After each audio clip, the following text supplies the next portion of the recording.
মিঠির সত্য জানতেই রাগে ফেটে পড়ল কৃষাণুর মা এবং বোন। হ্যাঁ বন্ধুরা, চিরসখা সিরিয়ালের আজকের পর্বে এমনটাই দেখতে চলেছি।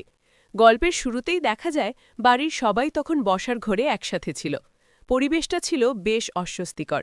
অনেক দিন ধরেই মিঠিকে নিয়ে নানা সন্দেহ ঘুরছিল কৃষাণুর পরিবারের মধ্যে, কিন্তু কেউই স্পষ্ট করে কিছু বলতে পারছিল না। হঠাৎ করেই সেই দিনের নীরবতা ভাঙল একটি অপ্রত্যাশিত কথায়। মিঠি ধীরে ধীরে সামনে এগিয়ে এসে বলল, আজ আর কিছু লুকিয়ে রাখব না। এতদিন যে সত্যটা আমি গোপন করে রেখেছিলাম সেটা আজ সবাইকে জানাবো। তার কথা শুনে সবাই অবাক হয়ে গেল।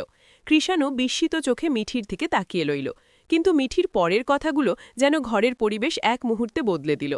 মিঠি স্বীকার করল যে সে কিছু বিষয় আগে থেকে জানত, কিন্তু পরিস্থিতির ভয়ে এবং ভুল বোঝাবুঝের আশঙ্কায় কাউকে বলেনি। সে ভাবছিল সময় হলে সব ঠিক হয়ে যাবে, কিন্তু তার এই নীরবতাই উল্টো আরও বড় সমস্যার কারণ হয়ে দাঁড়িয়েছে।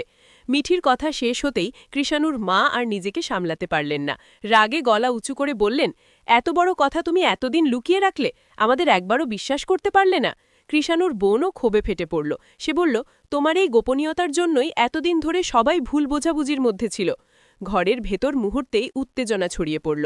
মিঠি মাথা নিচু করে সব কথা শুনছিল। তার চোখে তখন অনুশোচনার ছাপ স্পষ্ট। কৃষাণু কিছুক্ষণ চুপ করে থেকে পরিস্থিতি শান্ত করার চেষ্টা করল। সে বুঝতে পারছিল রাগের মাঝেও এই সমস্যার সমাধান দরকার। মিঠির ভুল ছিল, কিন্তু সত্যি সামনে আসায় অন্তত সব পরিষ্কার হল।